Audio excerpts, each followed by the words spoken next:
We're proud to support the craft of journalism. UBS brings you the latest news from around the world with The Globalist on Monocle Radio. Be part of an international network that brings together leading insights, research, and technology across 24 time zones and 12 key financial hubs, with you at the center of it all. UBS. Advice is our craft.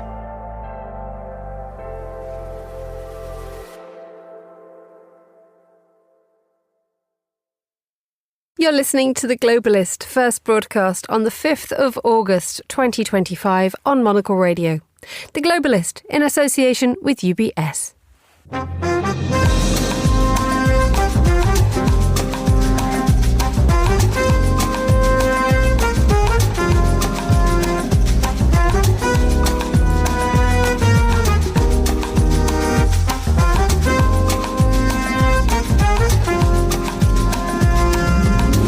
Live from London, this is The Globalist with me, Emma Nelson. A very warm welcome to today's programme. Coming up, turning down the tensions between South and North Korea. As Seoul dismantles the propaganda speakers, we'll ask if this will lead to less shouting between the two nations.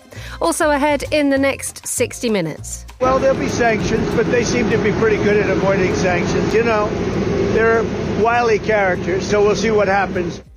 We'll examine whether tomorrow's visit by the US Special Envoy to Moscow will advance progress towards a ceasefire in Ukraine. Plus, you look at Paris and the new concentration of activity at that time of the year.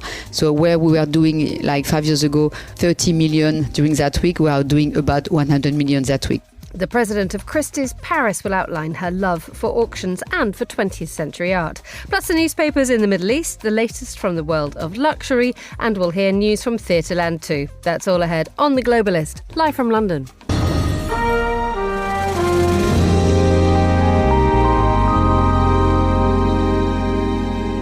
First, a quick look at what else is happening in today's news. The UN Security Council is to hold a meeting today to discuss the hostage situation in Gaza, following an announcement by Israel's Prime Minister Benjamin Netanyahu that he'll update Israel's plans for Gaza later this week.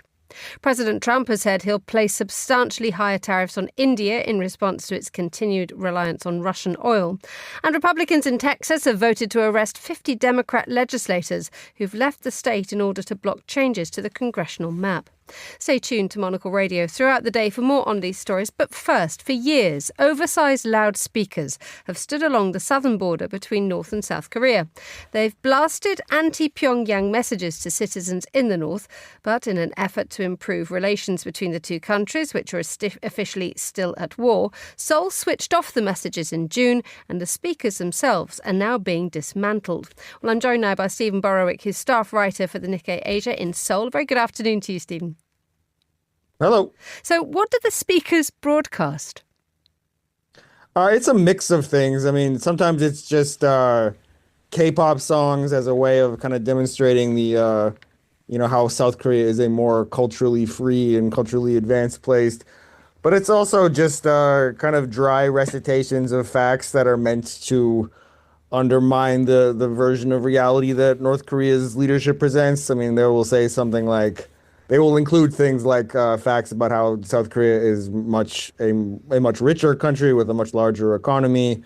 It's not a poor or backward place as North Korea sometimes tells its own citizenry that it is, and just other things about how the North Korea's leadership are not perfectly honest in the way that they describe their own country and how things work in the outside world. I think the basic rationale is that in North Korea, a country without freedom of the press and without access to any real kind of verifiable information, where people really only have the state-led take on things, that this is a way for South Korea to circumvent that, even despite the fact that these speakers were only audible by like a relatively small portion of the population. And was there any evidence other than it just annoyed people? I mean, did anyone defect as a result? I'm not aware of any cases of that, but I mean, I've interviewed many defectors over the years, and a lot of them will say that one reason that they decided to take the very costly and very risky measure of fleeing their home country was that they had heard things about South Korea via the media, via, either television shows. Those could be either like produced dramatical TV shows, or they could just be like factual news reporting. I most recently, about a year ago, I interviewed one young woman who told me that she had fled not because she had been smitten by, South Korea's glossy TV or dramas, but that she had seen news reports on South Korean broadcasters that were kind of profiling or depicting the lives of other North Korean people who had fled there, people who had, started businesses or entered professions. And she told me that made a big impression on her, because what the North Korean state always tells people is not to flee to the South because they will not be welcome there. They tell them that South Koreans have a kind of prejudice against North Koreans, and that they will not be able to enjoy a comfortable life if they were to flee. But this woman told me that she had seen these reports and she had, gotten the impression that wasn't entirely true. So I'm not aware of any cases about these speakers having any real kind of tangible impact, but the broader information war is one that I do think some people find motivating. And this broader information war now is by all accounts being cooled down a little more, given the fact that these speakers are being dismantled. What's the thinking behind it? The thinking behind that is, so the president who took office in June, Jae Myung, he's from the left-wing side of South Korea's politics, and him and his contemporaries have long believed that the way to achieve real and lasting peace with North Korea is not through these kind of antagonizing measures like the loudspeakers, that it makes more sense to present a kind of friendly or understanding posture, and to not go out of South Korea's way to do things that they know that the leadership in Pyongyang don't like. And the way that this line of thinking goes is that if you do these things, if you present this kind of friendly or conciliatory approach, that the leadership in Pyongyang would be motivated to have meetings and kind of have trust building measures, and that would eventually lead the two sides to be able to come together as one country again. The flaw in this thinking is that we've never really seen much from North Korea to indicate that they are interested in that kind of cooperation with the South on any kind of sustained basis. I mean, just recently, the North Korean leader's younger sister, Kim Yo-jong, issued a kind of statement where she was very dismissive of the Lee administration's overtures, and everything that we've seen from North Korea over the past few years indicates that they've really shifted their diplomatic focus away from seeking ties with South Korea or with the U.S. and are really concentrating now on their relations with Russia and China, which in the present are providing them with a lot more tangible benefits. And indeed, I mean, the fact that the North Koreans are sending soldiers to help the Russians in their invasion of Ukraine is one thing. And we've seen several meetings between Kim Jong-un and Vladimir Putin. So if you're sitting in Seoul and you're watching the pivot towards China, or the stronger pivot towards China and towards Russia, what significance does the deconstruction of a set of speakers have, given the fact that everything seems to be at a much more broad and bigger scale when it comes to what Pyongyang wants? Well, that's a very good question. I mean, and the kind of inevitable response at this moment is that in the grand scheme of things, the dismantling of these loudspeakers is not likely to enact any real substantive change in the way that Seoul and Pyongyang are interacting. It's really mostly just a kind of symbolic gesture, and it is a window into the thinking of this current administration. It is a sign that they are going to continue with the kind of left-wing customary way of seeking to engage with North Korea. But as you laid out, there's much bigger things afoot. North Korea is involved in what it considers to be much more productive relations with Russia, in that it's getting real material benefits out of its support for the invasion of Ukraine. And analysts have suggested that another part of that is that Russia is providing technical assistance with North Korea's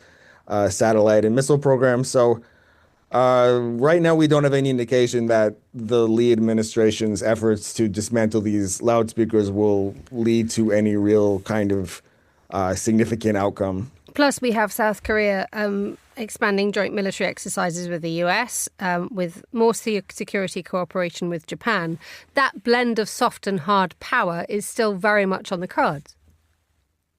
It is, and the Lee administration has been very kind of, I think they've struck a quite deft balance, at least so far, in that they've not done what some South Korean presidents have done and kind of thrown their lot in with one side or the other when it comes to, either the U.S. on one side or China and North Korea on the other side. The previous U.S. president, Yoon Suk-yeol, who was ousted from office, was very decisive in wanting to very overtly take the side of the U.S. and Japan and what he called like-minded partners. And he was very clear that South Korea, as a kind of export-led middle power, he felt it made the most sense for it to throw its lot very clearly in with the U.S. Lee has taken a different approach, and Lee has talked a lot about what he is calling interest-driven diplomacy, and he's said that his administration will parse each interaction on its own merits and always be driven by the calculus of what they deem is most beneficial to South Korea's interests, and that could be commercial, that could be security. But in line with that, as an expression of that, we see him kind of playing skillfully in that he's being conciliatory enough with North Korea that he's being kind of true to his principles, but at the same time, he's leaving doors for cooperation on either trade or defense with the much bigger and more kind of influential players in this region. Stephen Borowick, staff writer for Nikkei Asia in Seoul, thank you so much for joining us on the line. You're listening to The Globalist.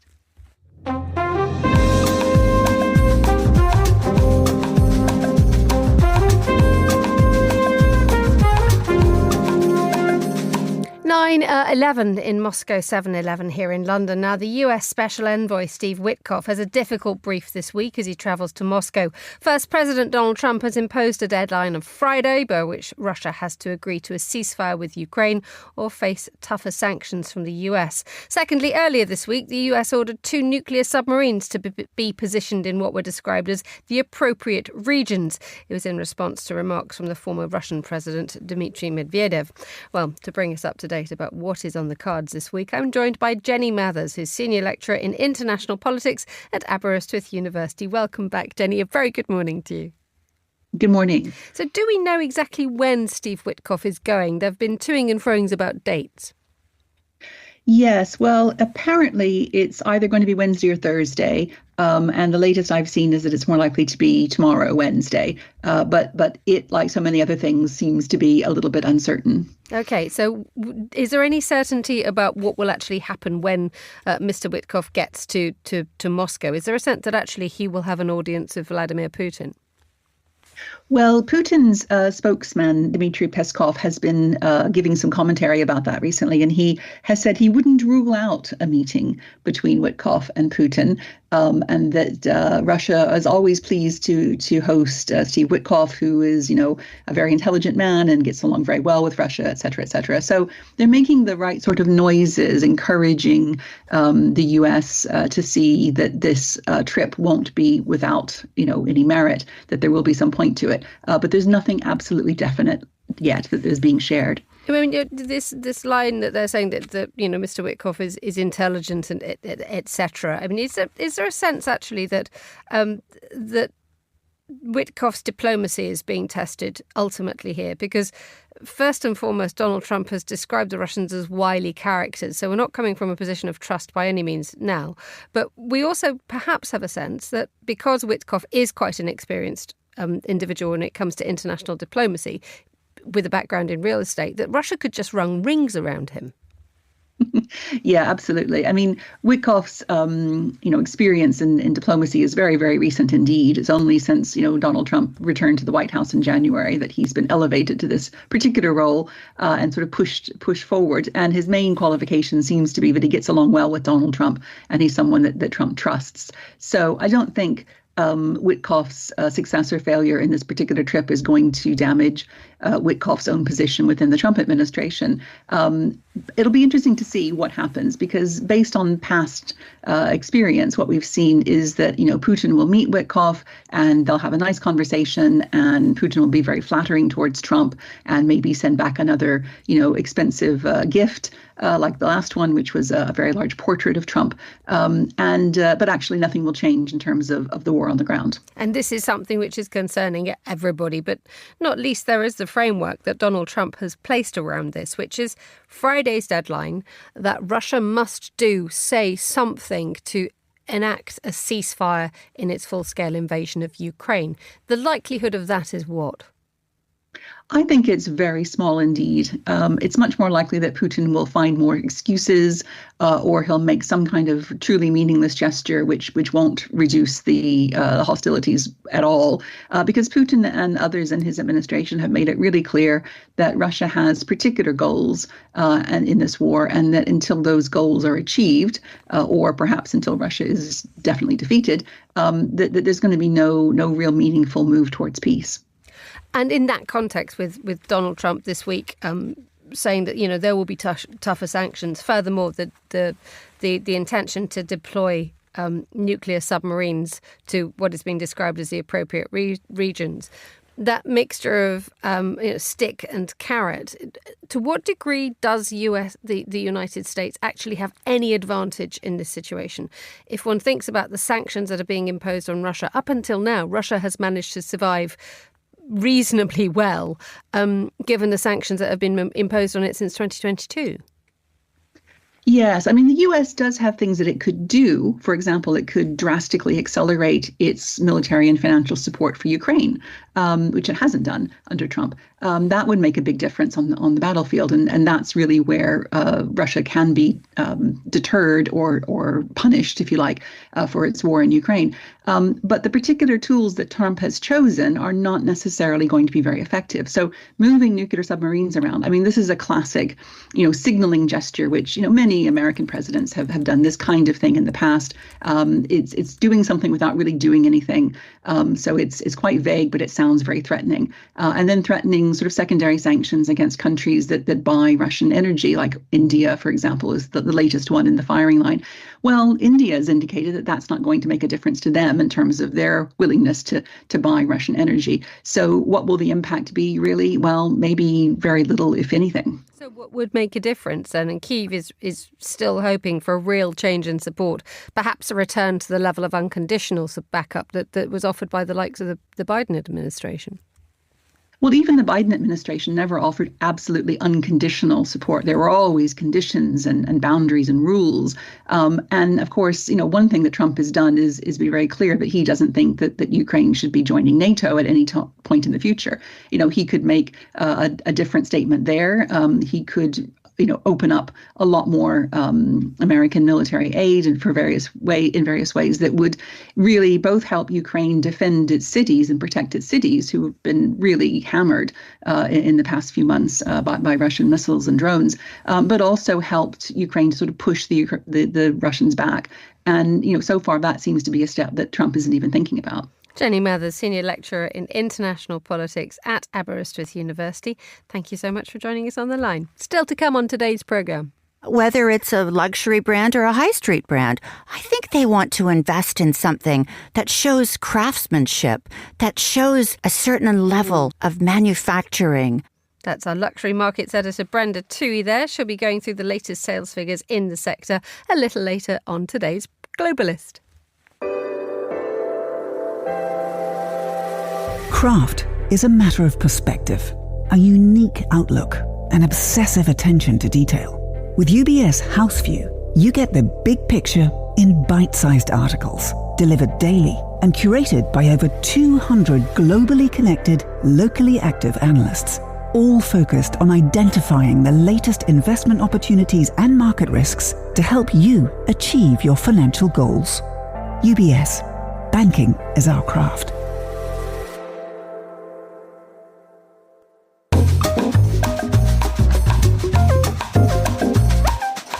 A look now at today's newspapers. Joining me from Istanbul is Ruth Michelson, the journalist and Middle East correspondent. Good morning, Ruth. How's Istanbul looking today? Istanbul is hot and humid, and unfortunately the weather and the news coming out of this part of the world is not particularly great. Mainly looking at the news that seemed to have emerged late last night, that Benjamin Netanyahu, or at least this is the story that has been circulated in the Israeli media and is just starting to make it to the English language media this morning, that the Israeli Prime Minister Benjamin Netanyahu apparently told some of his ministers earlier this week that he will seek the backing of his cabinet for a plan to fully occupy the Gaza Strip, in the words of the Times of Israel, despite rising objections from within the Israeli military.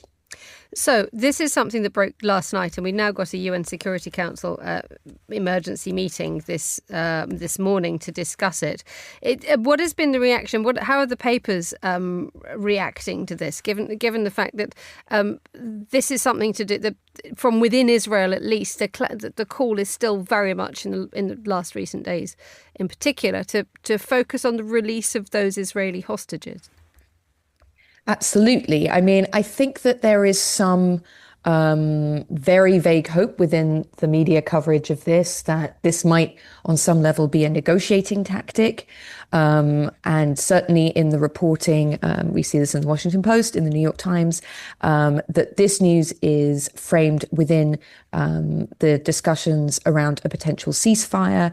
The White House envoy, Steve Witkoff, although rather pouring cold water on this idea during his visit, saying that that the White House was pushing for a sort of all or nothing ceasefire deal. So to release all of the hostages, everybody should come home at once. In his words, no piecemeal deals.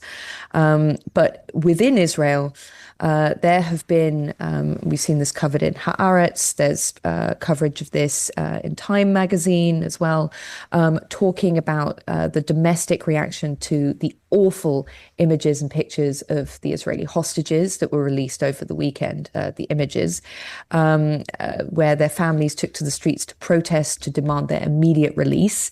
And someone in Haaretz, Bar Peleg, writing, if pictures of skin and bones Israelis, a step away from corpses, don't bring the public to the streets to demand an immediate end to the war, it's painful to think what will. Let's move on to another story, again, that's broken in the last few hours. The Supreme Court in Brazil has ordered the house arrest for the former president, Jair Bolsonaro. This is an interesting case, given the fact that it is ongoing and being used by every political side as a political football. Absolutely. There's the news broke that early this morning, as you say, that Bolsonaro is now under house arrest because he has been accused by the judge overseeing his case that he essentially violated his probation by using one of his son's social media accounts or his phone to essentially, this is in the words of, I believe, AP, spread content. So sending out messages to his supporters during a recent protest, saying, good afternoon, Copacabana, good afternoon, my Brazil, a hug to everyone, this is for our freedom. And essentially prosecutors are saying that this means that he is ignoring his probation and should be held under house arrest. And going back to the origins of this case is that Jair Bolsonaro he's accused of heading a criminal organisation that plotted to overturn the election which he ultimately lost.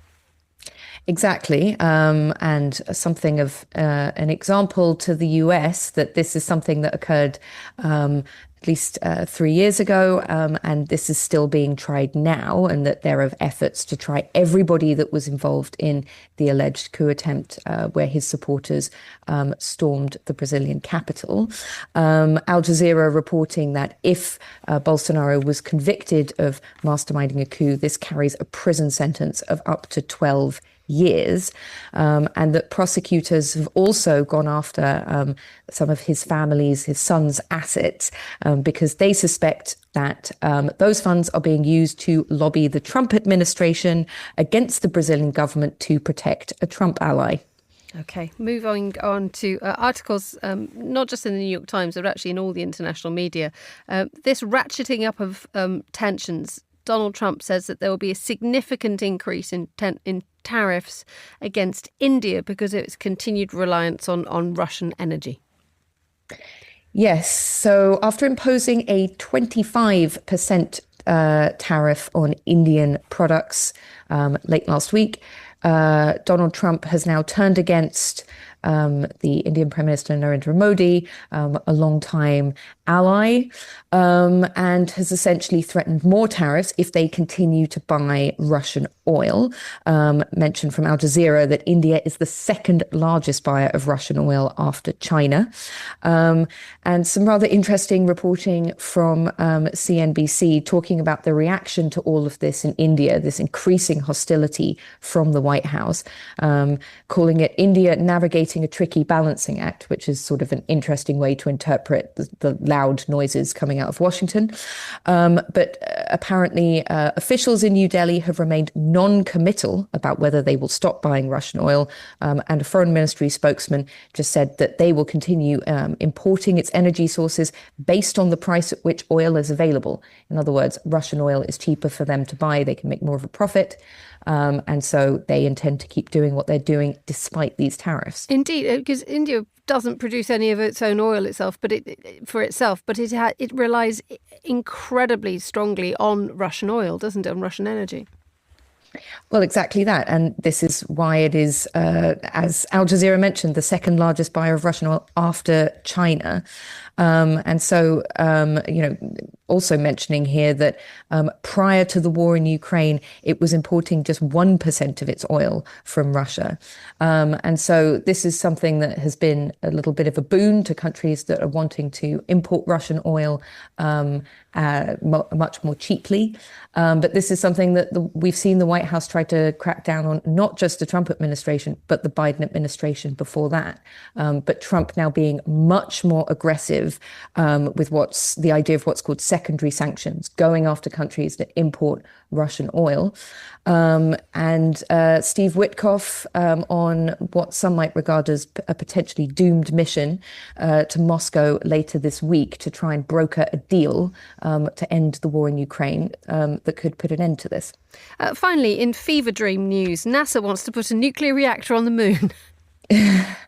Yes. So, and it's not just wants to put a nuclear reactor on the moon, but the interim director of NASA, a temporary director who is also, this is Sean Duffy, also the Secretary of Transportation. He wants to speed it up. So it's not just good enough that it's happening. He wants it to happen by 2030, because apparently he has cited plans by China and Russia to put a reactor on the moon by the mid-2030s as part of their partnership to build a base there.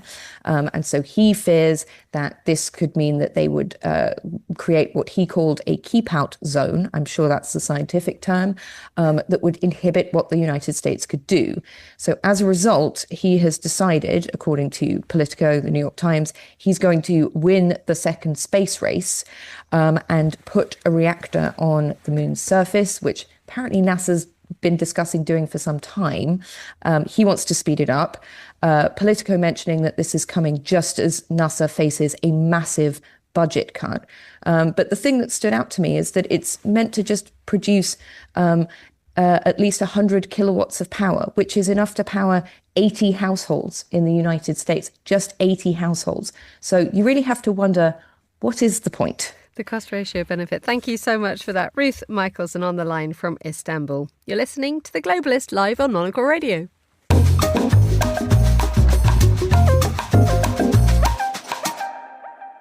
And a quick look at what else we're keeping an eye on today. The UN Security Council is to hold a meeting to discuss the hostage situation in Gaza. It follows an announcement by Israel's Prime Minister Benjamin Netanyahu that he'll update Israel's plans for Gaza later this week. He's reportedly considering expanding the country's military operation to occupy the entire Gaza Strip. President Trump has said he'll place substantially higher tariffs on India in response to its continued reliance on Russian oil. Mr. Trump has accused India of profiteering and fueling the war in Ukraine. Last week he announced tariffs of 25% on Indian imports, but hasn't yet said how much further he'll go. India's called the threat unjustified and unreasonable. And Republicans in Texas have voted to arrest 50 Democrat legislators who left the state in order to block changes to the congressional map. State forces have been ordered to locate, arrest and return to the House chamber any member who abandoned their duty to Texans. The proposed map would create 5 more Republican-leaning seats in the US House of Representatives in Washington, D.C. This is The Globalist. Stay tuned.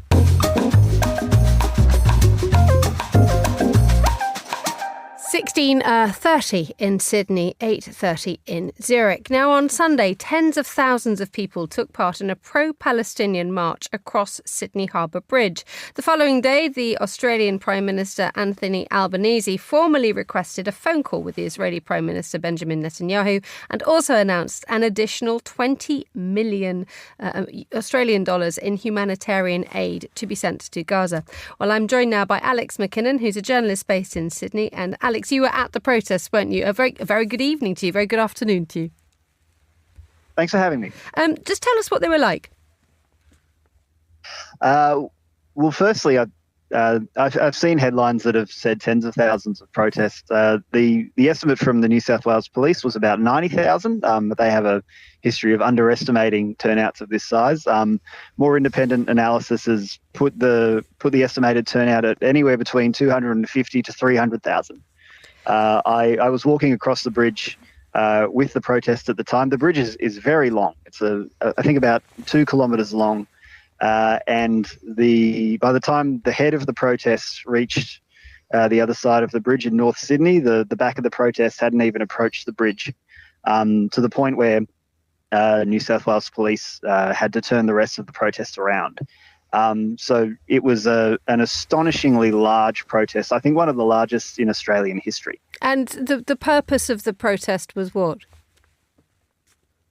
The purpose of the protest, well, it was organised in response to Israel's ongoing campaign of starvation against the people of Gaza.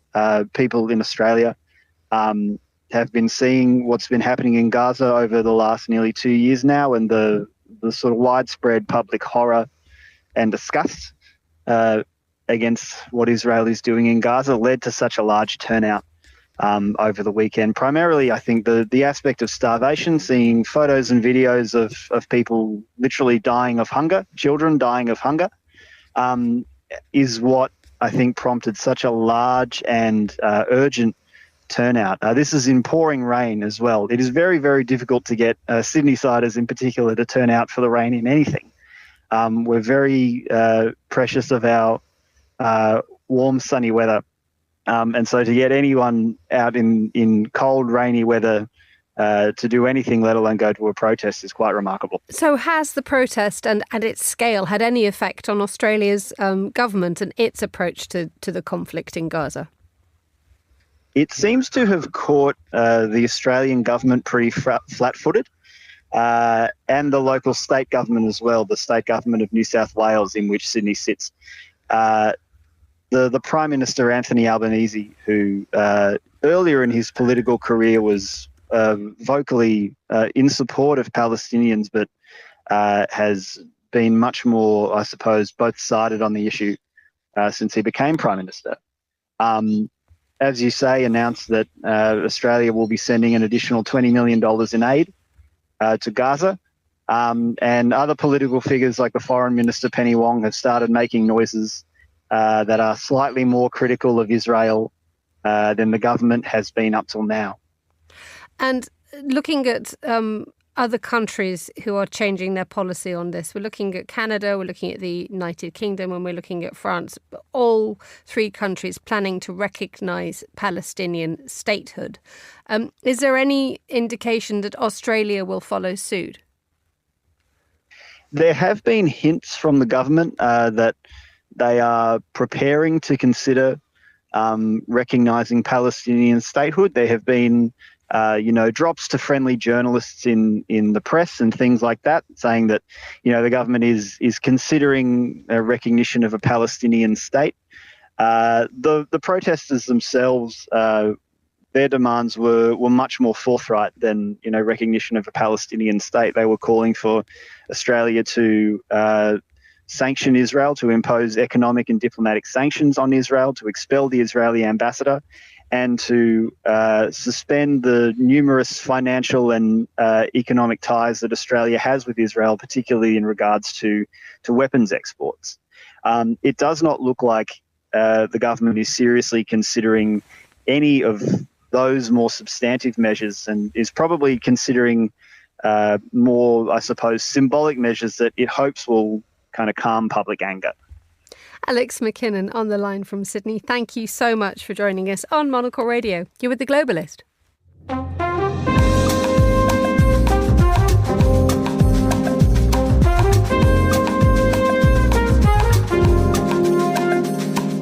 Now, in 2 months, Art Basel Paris 2025 will turbocharge the French capital's creative landscape. The luxury art fair's impact on the Paris auction scene has changed the fortunes of the industry, providing a welcome boom to art sales. Well, Cécile Verdier is the president of Christie's France, and she sat down with Monocle's Paris bureau chief Simon Bouvier to talk about the fair's impact, as well as her love of 20th century design. Simon began by asking about how she combines her dual role as both auctioneer and president. We don't have auction every single day. We have about 50 auctions per year, and we have 6 auctioneers at Christie's in Paris. So I'm taking maybe 7-8 sales a year. So it's and each auction is about 2 or 3 hours maximum. So I have plenty of time to do other things. Lucky me. But no, my job is a multiple job. It's a multi-at job. I'm leading an office of 150 people. Largely a part of specialists in different all fields in art. In fact, whatever it's contemporary art, jewelry, design, all master paintings, furniture, everything. Plus the usual function in any company: the legal department, the marketing department, the press, the communication, whatever.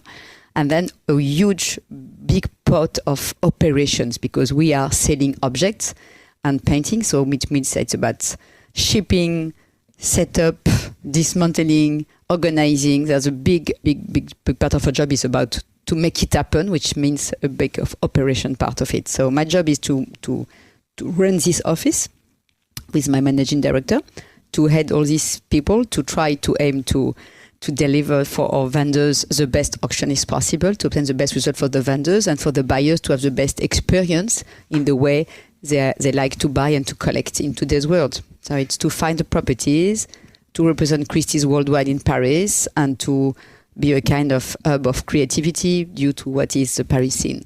Let's talk about your area of specialty, and maybe you could share with us what you're particularly keen on at the moment in your area of specialty. My specialty at the beginning, even if I'm a generalist as an auctioneer, is 20th century design. From end of 19th century until, I would say, Mark Newson, from the Art Nouveau art until really today's creation. So it's super large. It embraces very different type of object, different part of clients. So it's very large. So my job is here in that specialty is to work with the team to find properties, object for sale, then to make sure that the expertise has been done properly, all the researchers, to be sure that we are 100% of what we are selling. And then to set up a catalog, and then to set up an exhibition, and then to find buyers. And this is the whole chain from the moment we try to fight to get something for sale until the last payment for the vendor. So it's a long chain of different activities that I'm looking after with the team. And the auction houses also have this, I think, role that is a bit misunderstood as cultural institutions, right? Unlike some museums, they're free, and they can be a kind of entry window into the world of art and design. How is it important to you to try and promote that role for auction houses, and how difficult are you finding it? I think it's key. It's something that was existing very small part like 15 years ago. Now it's key because, yes, when you are setting up auction, when you are putting together a catalog, when you are making an exhibition, you are a cultural member of the community. You are not just an auctioneer who are selling. You're not just selling. You say something. You show. You give a point of view and you explain something. So you are part of this ecosystem and you can't deny you are part of it. But plus, just to can't deny is just to try to be active on it. And it's about to create the market for tomorrow. So, of course, we are not an art gallery. We are not, we not pretend to be a gallery where it's going to discover new talents. But even it's still possible when we have no auction. At the moment in the year, we have nothing in the premises, like after Christmas, between Christmas and February or September or July, I guess, just to give this space, which is free, for younger artists to give them a kind of window to be able to show their work. And for us, it's a way to show that we are the friend of the artist. We are close to creations. We are selling art and luxury, but even when we are selling luxury, we sell him as art. In the end, so we are really thinking that we are the friend of the artist, and this is really the positioning of Christie's. We are close to creations, so it's a way to permit to reinforce this image as well. And speaking of positioning, finally, can you tell us a little bit about how the auction scene has developed here in Paris? Because I feel like there's real momentum behind the art world in general, but also auctions. If I'm not mistaken, even though last year was a tough year for auction houses, this year in Paris for Christie's has been better than the previous one so far. Yes, absolutely. Well, you know, the market in France we are making auction in France since 2001.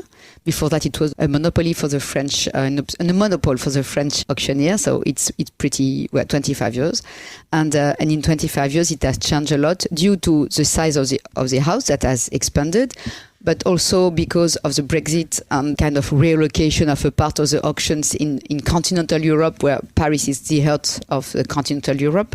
So the mix of the two created more opportunities for activities for us in Paris. The market globally has a tendency to focus. So now we focus between New York, Hong Kong, London, Paris, and Geneva for a part of the jury. So it's and before that we had auctions in Amsterdam, in Milan, in many much more places that we have stopped. So the fact to be more concentrated give also more opportunity for Paris for all the continental Europe activity. What upcoming auctions can our listeners look forward to at Christie's here in Paris? Well, the momentum with Art Basel became key for the last 2 years. We really saw the big shift, and the fact that even if the FIAC was a fair that we love with our heart because it has built us a look on art and everything, it really has brought a new look at Paris and a new concentration of activity at that time of the year. So where we were doing like 5 years ago 30 million during that week, we are doing about 100 million that week. So we will have in October during that week 4 sales of Impressionist, modern, contemporary, avant-garde, Italian art. We used to sell in London before. So all this momentum will be good. And before that, at the end of September, we'll have a very nice, very French, but very nice auction that will be a tribute to someone who has been a key curator of the Musée d'Art Moderne and Centre Pompidou called Daniel Abadi. And we will sell a part of his estate. So someone was so close to the artists of the second part of the 20th century. So a lot of artists will be represented from this period in that auction. And that was Cécile Verdier, president of Christie's France, talking to Monocle's Paris bureau chief Simon Bouvier from our Paris headquarters in Rue Bachamont in the French capital. You're listening to The Globalist. There's a craft to every question, which is why at UBS, we query every aspect of the market, working with specialized experts and award-winning research teams, covering over 3,500 stocks in 50 countries, all delivered in a comprehensive library, answering what you want with what you need. UBS, banking is our craft.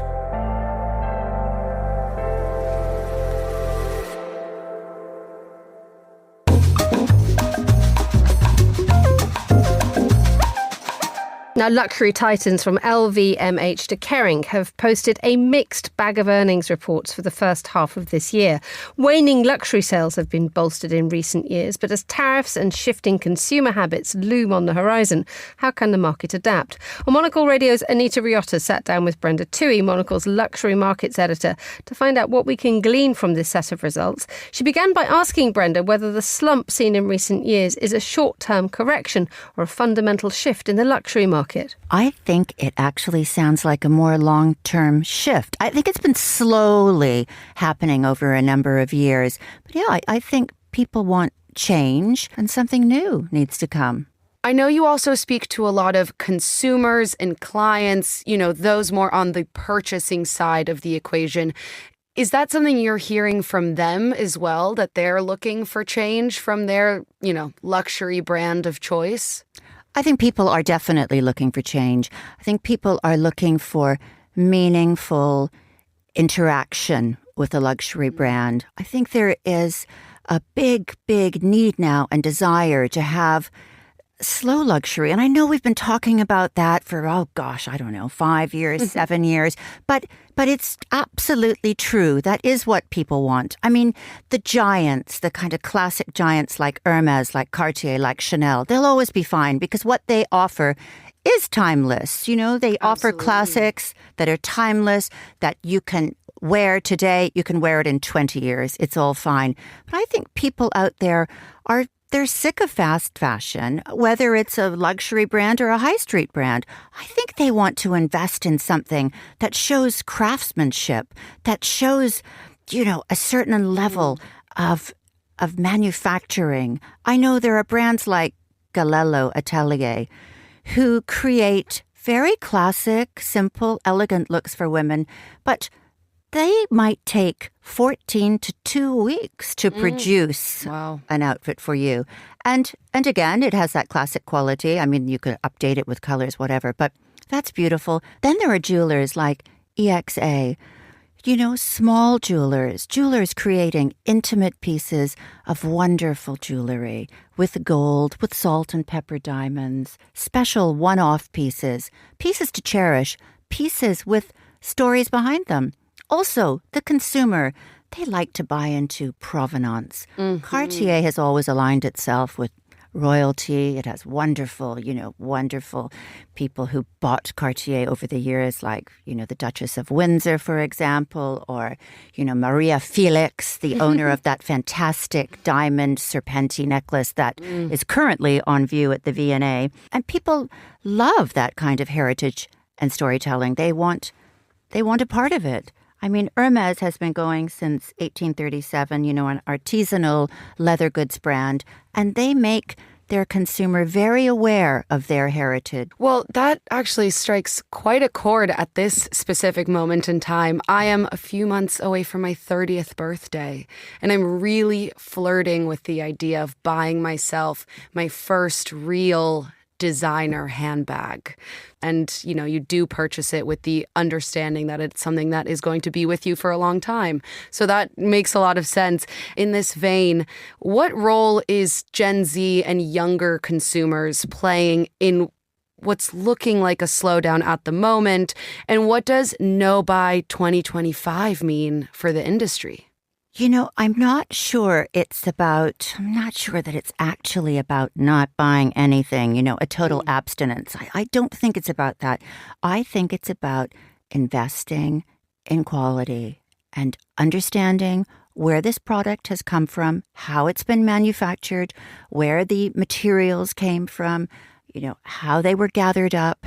And I think that's really, really important. You want things to last. We're buying, we have done for many years, but more so even, we're buying goods from the secondary market. The secondary watch market has gone crazy. I mean, it's gone absolutely mad. It's a huge new growth area. And I think that Gen Z, they are sick of, conspicuous consumption, if I could speak. And they really want to buy things that they can stand behind, that they can wear on a daily basis and be proud to own. Absolutely. It does feel like this designer resale space is blowing up. If I think about it, it's how I do not a lot of my shopping, but a pretty good portion. I think you definitely transition into the phase of buying fewer items, being able to spend more money on them, but not really, being in a income bracket that you can go straight to the designer stores. But if you get it at a vintage designer store, I know some amazing ones, and it feels like you can shop at that elite level without maybe spending at that elite level. Anita, it's not just the designer second time around stores. I mean, big brands are trying to claw back their secondary market because they know how lucrative it is. They look at auction houses, they look at, big second time around luxury goods sellers, and they want a piece of that action too. So it's a huge new part of the industry. This conversation would not be complete without a look at how tariffs are affecting the luxury market. Obviously, every industry, every country under the sun is grappling with these tariffs in some way or another. But what is the experience for the luxury landscape? And in particular, European and Swiss brands seem to be under the microscope even more. I mean, they really, really are. With that old 39% tariff slapped on, U.S. consumers will think twice about purchasing a Swiss watch from a Swiss watch brand. Of course, the 39% isn't 100% tacked onto the price.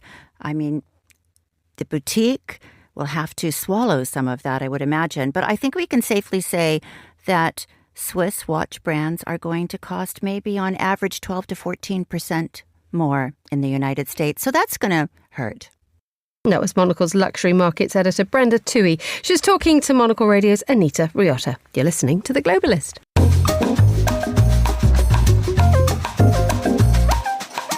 Finally, on today's programme, we talk theatre with Matt Wolfe, theatre critic at the International New York Times, a critic of cricket of New York. Yes, well, I've woken up early like the crickets. Joins me in the studio now to bring us up to date with all the theatre news. How's life in theatre land, Matt? How are you? Well, apparently, according to The Guardian, it's very highly amplified.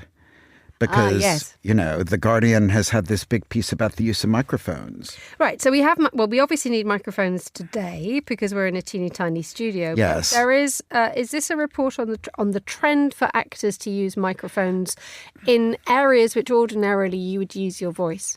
Yeah. And the whole thing about diminishing the power of the natural kind of acting style where fly on the wall, eavesdropping, naturalism is the prevailing style of theater has been. The idea here is the exact opposite, to point up the artificial, the performative.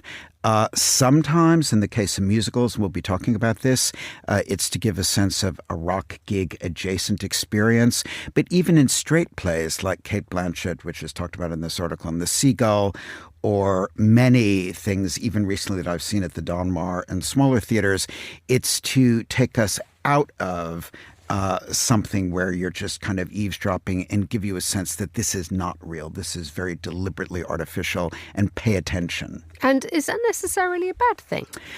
I think it depends on the show. I mean, they talk about the Brie Larson Electra, which is not on the West End anymore, but it was a controversial production earlier this year in which she would intone the word no into a mic, and it became a kind of ongoing threnody throughout the production. I didn't like the production, and I didn't think she was up to the task, but I don't fault the production's use of microphone to amplify the title character's distress. So I think there are certainly reasons why it might be used. Inter Alia, which is also mentioned, the Rosamund Pike, in which she's absolutely brilliant at the National at the moment. The character, we're told, likes karaoke and is herself in the law. The law is a performative world of endeavor. So it's not that surprising that we might be brought in like we're at a rock arena, and then the tone can shift rather dramatically. So these things are not done just capriciously. There is an aesthetic behind it. But what it means is, I suppose, if you're of a certain generation where you trained at drama school to use your voice to project to the back wall, all of a sudden that's of no use. It's really hard as well to change the way that your voice works. I mean, the thing that took the headlines a couple of years ago is when David Tennant did Macbeth with microphones, and all the audience had to put headphones on. Right. And it was the strangest experience because suddenly what could be, a play which bristles with energy and fire and crackle actually ended up sounding a little bit like a national radio play, and it didn't work in certain ways. Well, yes, and in fact, that production was even self-conscious about it. There was one point, I seem to recall, where was it the porter or somebody in the play said, "Oh, this has the feeling of a radio play," as if preempting our own experience of what it was. Okay, so microphones are a thing here in London, ladies and gentlemen. And they are in all the shows we're going to discuss. Excellent. Right, next one is Girl from the North Country. What's that, and is it any good? That's all we really want to know. I know. Who cares about microphones? Well, it has microphones. And what it is a return, the fourth return to London of a show from 2017 that was first seen at the Old Vic, has traveled all over the place, including off-Broadway and on Broadway. Now it's back at the Old Vic where it first began. It's the Bob Dylan songbook, tethered to a fresh story by the Irish writer-director Conor McPherson, set in Duluth, Minnesota, which is where Bob Dylan was from. And so what you get is this kind of cavalcade of Dylan hits, some that you'll know, Forever Young, like a Rolling Stone, others like Duquesne Whistle that are perhaps less well known, allied to a new story set in a boarding house and the goings-on of the people in this boarding house, who will kind of revert to song. And when they do, guess what? Out will come the microphone as often as not. And that, I think, is to take us away from the kind of integral world of the boarding house and the goings-on there into something directly related to performance, so that we hear the music without any mediation. So it's a bit of a aesthetic gamble, but it works well enough. I think the problem this time around is that the show has just been done so many times here that it doesn't feel really like it's on its A game anymore. And I think if you didn't see it before, you really haven't seen what it was at its best. Matt's bored, ladies and gentlemen. Perhaps. You weren't bored by Burlesque, though, were you? No. What's Burlesque? Burlesque is the show that let's put it, The Guardian gave it 5 stars. I gave it 1. So it clearly... New York Times critic gives 1 star. Yeah, that's a killer, isn't it? This was on the Arstez website because the NYT doesn't do stars. But it certainly polarizes opinion. I think one of the reasons that some people are very defensive about it is that everyone thought it was going to be an all-time train wreck. I sort of think it is, but others don't. It's one of these shows in which every single second of it is cribbed, borrowed, pilfered, or purloined, that's a good sequence there, from other better sources. And after a while you think, why am I watching this? Not a single minute of it is original.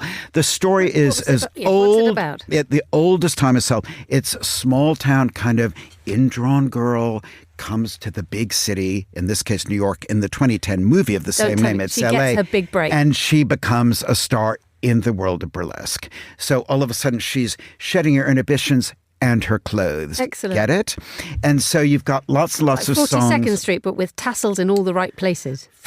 42nd Street, Emma brilliantly put, was one of 9 sources that I cited from which this show cribs, and I'm sure there are 19 others. I must say, by the way, that this show has made history in my playgoing life for being the first time ever, and I'm sure this will never happen again, that at the interval I was very politely and very sweetly, my guests and I were told to change seats because Christina Aguilera, whose material the show largely is, was going, and her entourage, were going to be occupying our seats for the second half. So I thought, well, who am I to sit in Christina Aguilera's seat? So I moved over. You kept Christina's seat warm. I did, lovely, which I think is my function on Earth. Absolutely. What I could think of little better. I know. Finally, you didn't like Burlesque. Should we go and see it, by the way, in just 1 second? Yes or no? Burlesque? Yes. Well, if you're a connoisseur of trash, sure. Excellent. Brilliant. See, these things have their own place. Oh, yeah. Finally, people will be talking about it for years to come. There is that. You love Evita, though. I love Evita, and I want to see it on perpetual drip. I mean, again, this is controversial. Some have given it 5 stars. I don't think anyone's given it 1, but not everyone likes it as much as I. First of all, I have to confess that this is my favorite Lloyd Webber score. I saw the Broadway original with Patti LuPone and Mandy Patinkin back when I was very young, and the show has really stuck with me ever since. Whereas a lot of Lloyd Webber is kind of swooning romanticism, skepticism. This is kind of darkly sardonic, witty, biting. And actually, who knew that the story of Eva Perón, the First Lady of Argentina's rise and then her demise quite young of cancer, has a currency now that one could never have imagined. So, for instance, when the wonderful James Olivas playing Perón sings that it's knowing that we have to fight elections for our cause, the inconvenience having to get a majority, you think, Now, the talking point of this production, as has been all over the press, has been that the anthemic number from the show, Don't Cry For Me Argentina, is delivered by the brilliant Rachel Ziegler to the audience down on Argyle Street outside, who happen to be walking by, except now they're not. They don't happen to be walking by. They've come for the occasion. And everyone said, oh, well, why should you see the show inside if you can see the best known number outside? But actually, sitting inside, you have to see it because you get the full value of it in every possible way. And Matt will be in Christina Aguilera's seat for you. That's Matt Wolfe, theatre critic at the International New York Times. Thank you for joining us. And that's all the time we have for today's programme. Thanks to our producers, Laura Kramer, Anita Riotta, Hassan Anderson. Our researcher was Henry King. Studio manager, Steph Chungu. For now, from me, Emma Nelson, goodbye. Thank you very much for listening.